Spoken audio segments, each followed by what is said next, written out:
Everyone. இன்னைக்கு வந்து ஒரு எக்ஸாம் பத்தி தான் பார்க்க போறோம். கேட்டு, நெட்டு, செட்டு இந்த மாரி எக்ஸாம் வந்து நெறைய பேருக்கு தெரியும். பட் பெட் அப்படிங்கிற ஒரு எக்ஸாம் இருக்கு. இந்த எக்ஸாம் வந்து அதிகமா நெறைய பேருக்கு தெரியல. இது வந்து biotechnology eligibility test. Biotechnology students மட்டும் எழுதுற மாரி இந்த டெஸ்ட் வந்து டிசைன் பண்ணியிருக்காங்க.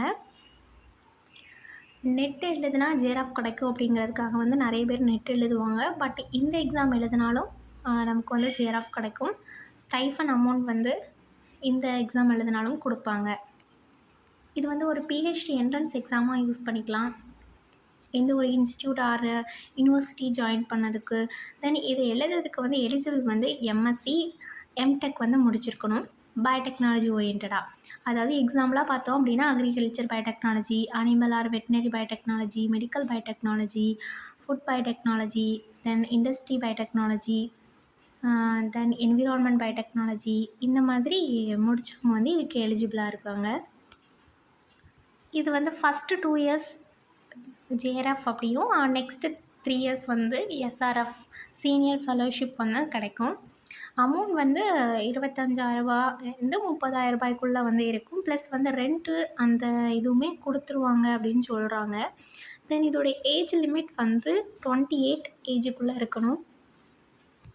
பிஹெச்டி வந்து அப்ளை பண்ண போகிறேன் அப்படின்னா எம்எஸ்சி முடித்ததும் வந்து இந்த எக்ஸாம் வந்து எழுதுறது வந்து பெட்டர். இப்போது ஒரு 2 நாளுக்கு முன்னாடி தான் இந்த எக்ஸாம் வந்து முடிஞ்சுது. 2 நாள் முடிஞ்சதுக்கப்புறம் ஏக்கு வீடியோ போடுறேன் அப்படின்னா நெக்ஸ்ட் இயர் படிக்கிறவங்களுக்கு வந்து கொஞ்சம் யூஸ்ஃபுல்லாக இருக்கணும் அப்படிங்கிறதுக்காக தான் போட்டேன். இதுவும் ஒரு கம்ப்யூட்டர் பேஸ்ட் எக்ஸாம் தான். Part A and part B 2 செக்ஷனாக நடக்கும். பார்ட் ஏல வந்து ஜென்ரல் ஆப்டிடியூட் கேட்பாங்க. அதாவது பயோடெக் லைஃப் சயின்ஸோட பேசிக்கான கான்செப்ட்ஸ் கேட்பாங்க.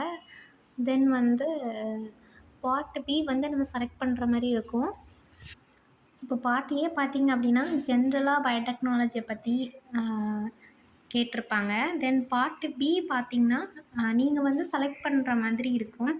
இப்போது அக்ரிகல்ச்சர் பயோடெக்னாலஜி வேணும்னா அதோட சிலபஸ் வந்து இந்த இருக்குது. தென் அந்த மாதிரி அனிமல் பயோடெக்னாலஜி இந்த மாதிரி எல்லாத்துக்குமே வந்து செலக்ட் பண்ணுற மாதிரி தான் இருக்கும். அதனால் இப்போது அனிமல் பயோடெக்னாலஜி படித்தவங்க ஈஸியாக செலக்ட் பண்ணிடலாம். இதோட சிலபஸ் வந்து உங்களுக்கு வேணும் அப்படின்னா லைக் பண்ணிவிட்டு கமெண்ட் பண்ணுங்கள். நான் உங்களுக்கு மெயில் அனுப்பி விட்றேன். தென் இதை பற்றின ஒரு லாங் வீடியோ வந்து நான் போடுறேன். தேங்க்யூ.